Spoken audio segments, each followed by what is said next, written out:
بسم آبن ولدن منفس قدسن حد أملاخ آمين فقران أحواتين حاتين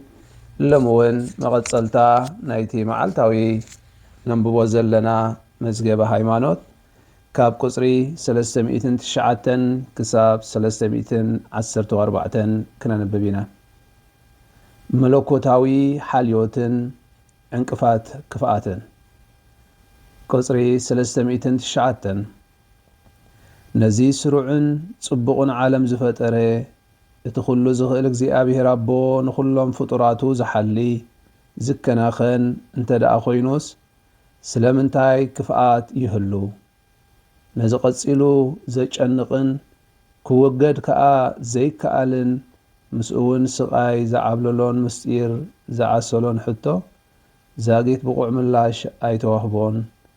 ዝወሃብ ከዓ የለን እምነት ክርስትና ብምልኣት ተጠሚቱ ነዚ ሕቶ እዚ ዝኸውን ምላሽዩ ክበሃል ኣይተኻእለን ናይ ፍጥረት ጽባቐ ናይ ሓጢኣት ዘጨንቕ ሃለዋት በቲ ናይ ኪዳን መደቡን መድሓኒት ብዝኾነ ናይ ወዱ ተስግዎትን ብናይ መንፈስ ያባቱ ብናይ ቤተ ክርስቲያን ምትእኽኻብ ብናይ ምስጢራቱ ጸጋ ሓይሊ ገቢሩ በቲ ዓቃል ፍቕሩ ንሰብ ክራኸቦ ዝመጽእ ኣምላኽ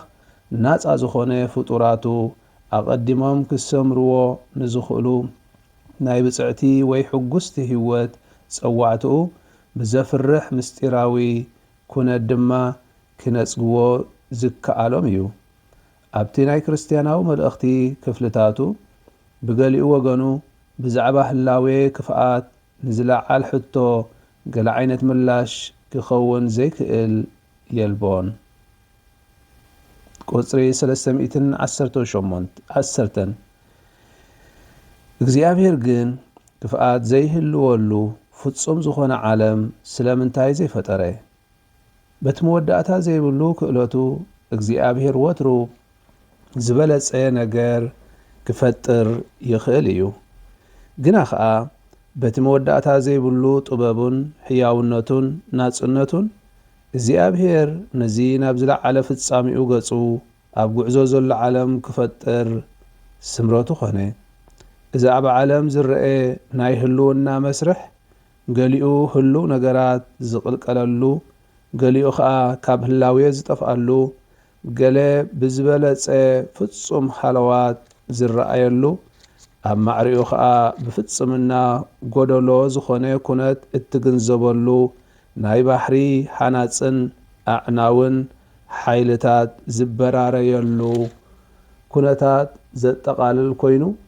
ብመደብ ኣምላኽ ተሰርዐ እዚ ፍጥረት እዚ ናብ ፍጽምና ክሳብ ዘይበጽሐ ከዓ ምስ ግዙፍ ጽባቐ ዝረአ ካልእ ግዙፍ ጉድለት ክፍኣት ክህሉ ክርአ ግዲ እዩ ቁጽሪ 311 መላእኽትን ሰባትን ከም መጠን ለባውያን ናጻ ፍጡራትን ናጻ ብዝኾነ ምርጮኦምን ሕርየት ብዘስዕብ ፍቕሮምን ኣቢሎም ናብቲ ናይ መወዳእታ ዕላምኦም ገጾም ክጓዓዙ ኣለዎም ምእንቲ እዚ ከዓ ክጋገዩ ይኽእሉ ብርግጽ እውን ሓጢኦም እዮም በዚ ከዓ እቲ ካብ ግዙፍ ጉድለት ክፍኣት ኣዝዩ ዝለዓለ ማህሰይቲ ዘምጽእ መረዳዊ ክፍኣት ናብ ዓለም ኣተወ ብዝኾነ ይኹን ኣገባብ ብቐጥታ ይኹን ብተዘዋወሪ እግዚአብሔር ናይ ሞራላዊ ክፍኣት መበቆል ክኸውን ኣይክእልን እዩ እንተኾነ ግን እግዚአብሔር ናይ ፍጡራቱ ናጽነት ስለ ዘኽብር ብምስጢራዊ መንገዲ እውን ከመይ ገቢሩ ካብኡ ጽቡቕ ጸሚቑ ከም ዘውፅእ ስለ ዝፈልጥ ሞራላዊ ክፍኣት ክህሉ ይፈቅድ እዩ ቅዱስ አጎስጢኖስ ነዚ ስዕብ ሓሳብ ይህበና ካህሊ ኩሉ እግዚአብሔር ፍጹም ሕያዋይ ስለ ዝኾነ ንኹሉ ዝዕብልልን ሓይልን ሰናይን ብምዃን ካብ ክፍኣት ብቐንዱ ገለ ሰናይ ከውፅእ ዘይኽእል እንተዝኸውን ክፍኣት ዝበሃል ክህሉ ኣይምፈቐደን ይብለና ቁጽሪ 312 ገሊኡ ጊዜያት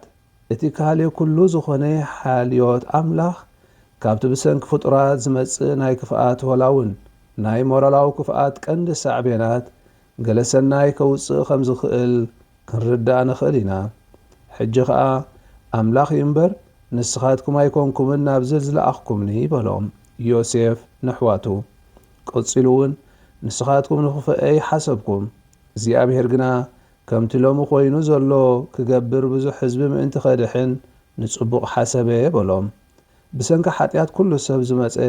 ነቲ ሓደ ወደ እግዚኣብሔር ምንጻግን ክሳብ መቕታልን ካብ ዝበጽሐ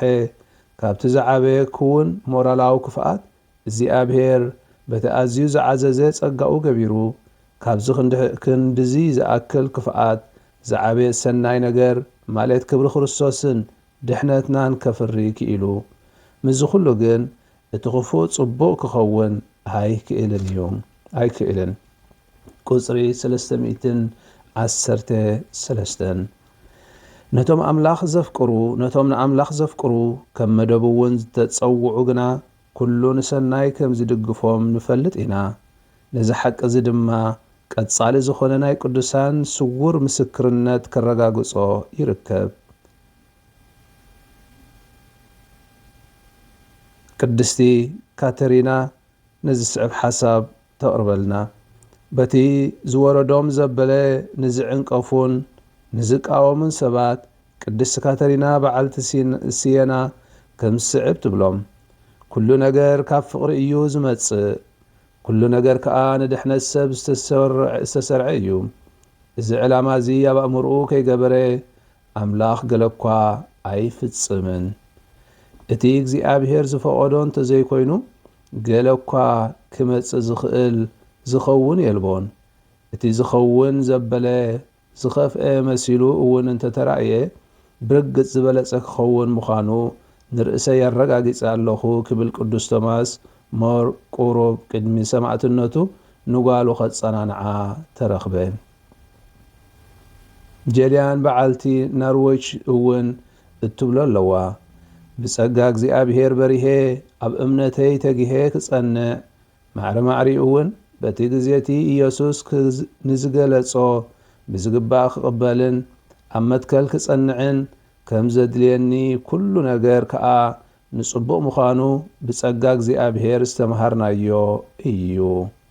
ቁጽሪ 314 ናይዚ ዓለምዝን ታሪኹን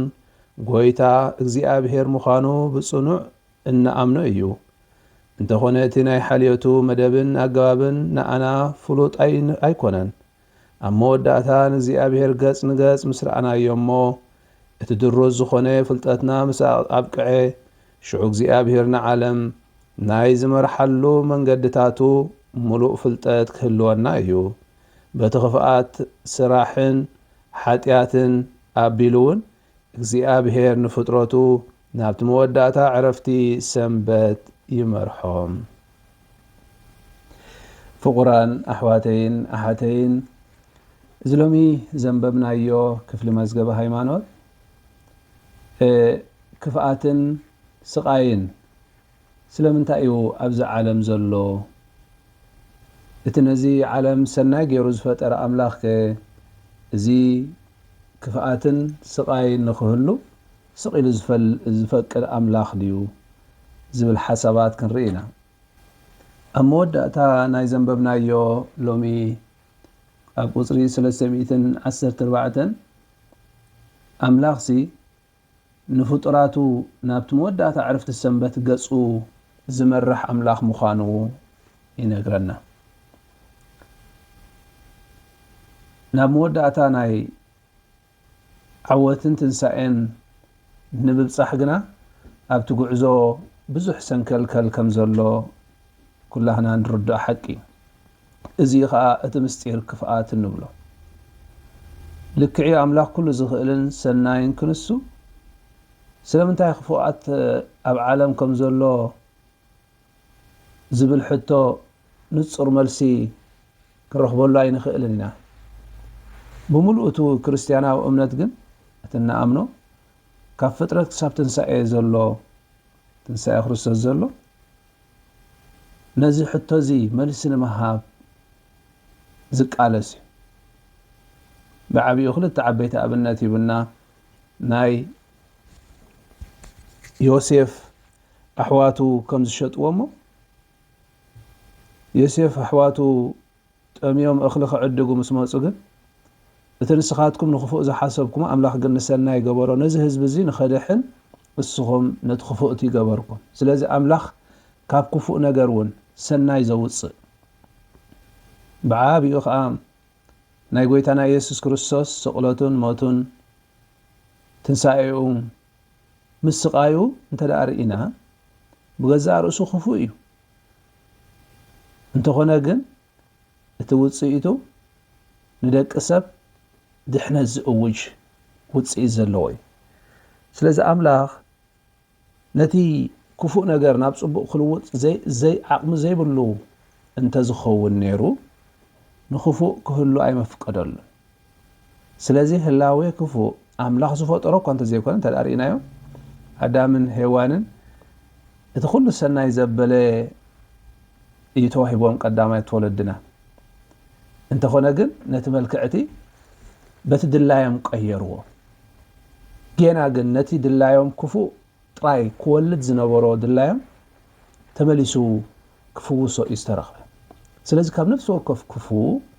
ሰናይ ከውፅእ ዝኽእል ኣምላኽ ምዃኑ እዩ ድሓር እዛ ዓለም እዚኣ ናብ ፍፅምና ገጻት ትጓዓዝ ፍጥረት ኣምላኽ እያ ኣምላኽ ሲ ንዓለም ክፈጥራ ከሎ ሓደ ቀዋሚት ገይሩ ይኮነን ፈጢርዋ እንታይ ደኣ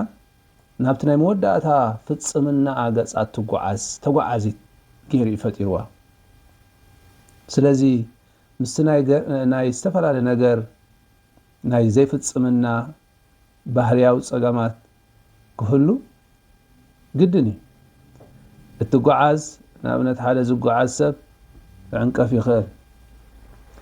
እቲ ምዕንቃፉ ግን ኣምላኽ ክፉእ ነገር ስለ ዝፈጠረ ይኮነን ስለዚ እዚ ዓለም እዚኣ እውን እግዚኣብሔር በቲ ስሉ ሰናያት ተኸሊሉ እኳ እንተፈጠራ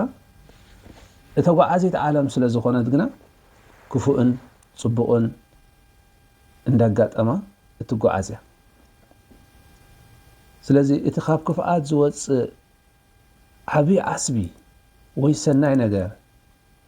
ከምቲ ዝበልናዮ ናይ ጎይታና ኢየሱስ ክርስቶስ ብዓብኡ ስቕለቱን ኣብ ቅዱስ መፅሓፍ እውን ብዙሕ ስቃያት ብምሕላፍ ነቲ ናይ ኣምላኽ ሰናይን ፍቕርን ክምስክሩ ዝተረኽቡ ብዙሓት እዮም ኩሎም ቅዱሳን ሰማዕታት እውን ንገዛእ ርእሶም የሳቅዩ ኣብዚ ምድሪ እዚ ዋጋ የኽፍልዋ ነታ ስግኦም የሳቅይዋ ብፆምን ጸሎትን ኮነ ብኻልእ ተጋድሎ ፃዕሪ እናፈጸሙ ነታ ገዛእ ርእሶም يحسموا انت لا رئيناسي بصوم نسغانا خنقصع خلنا هسكو على نفسيه بصوم كنقصع خلنا بغزا رؤسو صبق يكونن مخنياتو نساقيا انا زلنا اتسقايتي جن انت عايز ولدلنا ناي كريستوس اغلغلتي تختل تقالو نسناي ነገር ይኻ ሓደ ሰብ ክጸውም ከሎ ንዝለዓለ ጽቡቕ ጠሚቲ እዩ ንስጉኡ ዝቐጽእ ስጋ ምስ ጸገበ ካልእ ማኣዝን እዩ ዝጥምት ክእዘዙን ኣይክእልን ብጾም ክትቆጽዖ ከለኻ እምበኣር እታ መቕጻዕቲ ምዃና ይተርፍን እያ እታ መቕጻዕቲ እትወልዶ ነገር ግና ሰናይ ነገር እዩ ስለዚ ካብቲ ክፉእ ዝመስል ክፉእውን ዝኾነ ነገር ሓደ ሰናይ ነገር ከውፅእ ዝኽእል ኣምላኽ ምዃኑ ዘርኢ እዚ መቕጻዕቲ እዚ እንታይ እዩ ዝገብረና ካብቲ ክፉእ ነገር ኣሳጊሩ ኣብቲ ዓሚቕ ህላዊ ኣምላኽ መለኮታዊ ኣምላኽ የሳትፈና እዚ ዕንቅፋት ኢልና ንጠቕሶ ዘለና ኣብ ዓለም ዘሎ መለኮታዊ ሓልየት ኣምላኽ ኣቦትኡ እንከሎ እቲ ዕንቅፋትን ክፍኣትን ዝበልናዮ እንታይ እዩ እቲ ኣብዚ ምድሪ እዚ ዝገጥመና ዝተፈላለየ ናይ ስቃይ ኩነት እዩ እዚ ናይ ስቃይ ኩነት እዚ ከዓ እንታይ እዩ ዝወልደልና ነቲ ዘለዓለማዊ ተሕጓስ እንተ ዝኣምላኽ እሞ በስቃይ ጥራሕ ሓሊፍና ኢና ነቲ ዘለዓለማዊ ክንወርሶ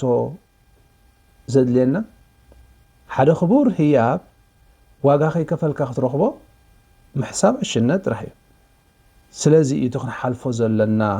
ግድነት ዝኾነ ምድራዊ ጉዕዞ ክንሓልፎ ዘለና ኣምላኽ ግን ኩሉ ሰናይ እዩ ፈጢሩ ኩሉ ከዓ ንሰናይ እዩ ዝሓስቦ ኣብ ቅዱስ ሐዋርያ ጳውሎስ ናብ ሰብ ሮሜ ክጽሕፍ ከሎሲ ኣብ ምዕራፍ 8 ፍቕዲ 28 እንታይ ይብለና ነቶም ንኣምላኽ ዘፍቅሩ ከም መደቡ እውን ዝተጸውዑ ግና ኩሉ ሰናይ ከም ዝድግፎም ንፈልጥ ኢና ኩሉ ንሰናይ ከም ዝድግፎም ንፈልጥ ኢና ስለዚ እቲ ኣብ ውሽጥና ዘሎ ዘሳቂ ኩነት ኣምላኽ ነቲ ጉዕዞና ርዩ ናብቲ ዝበለጸ ደረጃ ከስግረና ዝኽእል ምዃኑ ክንእመን እዚ ማለት ግና ዕውር ኮይንካ ንስቃይ መቕባል በቃ ድሓን ንድሕነተይ እንዳሉ ኢልካ ጥራሕ ክትቅበሎ ዘይኮነ ብሓቂ ፈሊኻን ኣነፂርካን ክትፈልጦን ክትርድኦን ክንሰርሓሉን ክንዓብየሉን ነቲ ክነወግዶን ንኽእል ክነወግድ ናብነት ጎይታና ኢየሱስ ክርስቶስ ኣብ መስቀል ቀራንዮ ኸይዱ በጃ ኮይኑ ተሰቂሉ ተንጠልጢሉ ክመውት ኣብ ዝቐረበሉ ግዜ እንታይ እዩ ዝብሎ ቦይ ፈቃድካ እንተ ደኣ ኮይኑ በጃ ከዛ ጽዋዕ እዚኣ ኸባይ ሕልፋ ከም ሰብ ተሳቀ ወፈርሐ ምኽንያቱ እንታይ እዩ እቲ ዝመጽእ ዝነበረ መከራ ስቃይ ቀሊል ኣይኮነን ስለዚ ካብታ መስቀል ከሃድም ዘይኮነስ ፍቃድካ እንተ ደኣ ኮይኑ ኢሉ ነቦ ጸለየ ይብለና ስለዚ ልክ ኣብ ህይወትና ፈተናታት ገጥመና ከሎ ልዕለና ኮይኑ ዝጸውር ኣምላኽ ምህላው ክንዝክር ይግባአና ስለምንታይ ንሱ ንጾርና ክፍክስ ዝኽእል ኣምላኽ እዩ ስለዚ ኣብቲ ናይ መወዳእታ ዘመብና ዝበልና ስለምንታይ ኣምላኽ ንገለ ሕማቕ ነገራት ከም ዝፈቐደ ሙሉእ ክንርዳእ ኣይንኽእልን ኢና ይብለና ሙሉእ መልሲ ናይቲ መለኮታዊ ኣሰራርሓ ክንፈልጦ ዝኽእል ግና ኣብ መወዳእታ ምስ ኣምላኽ ገጽ ንገጽ ክንራኸብ ከሎና ጥራሕ ስለዚ ኣምላኽ ንሕማቕ ንኽፉእ ኣይፈጠረን ኣምላኽ እቲ ሕማቕ ከም ዘሎ ንኽኸይድ ግን ይፈቅድ ሕማቕ ጽቡቕ ስለ ዝኾነ ዘይኮነ ካብቲ ሕማቕ ክፉእ ካብቲ ክፉእ ሰናይ ከውፅእ ዝኽእል ኣምላኽ ስለ ዝኾነ ከኣልዮ ዘይክእል ኣምላኽ እንተዝኸውን ነይሩ ነቲ ሕማቕ ናብ ጽቡቕ ክልወጥ ዘይክእል ምዃኑ ክልውጦ ዘይክእል ምዃኑ እንተዝፈልጥ ነይሩ ኣምላኽ ሕማቕ ንኽህሉ ኣይመፍቀደን ክፉእ ንኽህሉ ኣይመፍቀደን ስለዚ ክፍኣት ንሓይሊ ኣምላኽ ዝሰዓረ ሓይሊ ኣይኮነን እዚኣ ክነስተውዕል ዘለና ክፉእ ስቃይ ንሓይሊ ኣምላኽ ዝስዕረ ሓይሊ ዘለዎ ኣይኮነን እንታይ ደኣ ኣምላኽ ብጥበቡን ብፍቕሩን ንኽፍኣት ናብ ናይ ሰናይ ናብ ናይ ምቕያር ስልጣን ሓይሊ ዘለዎ ኣምላኽ እዩ ክብሪ ንእግዚኣብሔር ይኹን ንኹሉ ስቃያትና ቀንጢጡ ከዓ ብሓቂ ናብ ሰናይና ክልውጠልና ፍላይ ብዝተፈላለየ ልዕሊ ዓቕሞም ዝኾነ ስቃይ ኣብ ልዕሊኦም ዝወርድ ብሓቂ ኣምላኽ ዕንቱ ከፊቱ ክርሕራሓሎም ካብ ስቃያቶም ከዓ ከድሕኖም ሓቢርና ንጸሊ ስብሃት ንኣብን ንወልድን ንመንፈስ ቅዱስን ይኹን ጥንተ ከም ዝነበረ ሕጂ ከዓ ንወትሩ ንዘለዓለም ዓለም ኣሜን በስመ አብ ወወልድ መንፈስ ቅዱስ ሓደ ኣምላኽ ኣሜን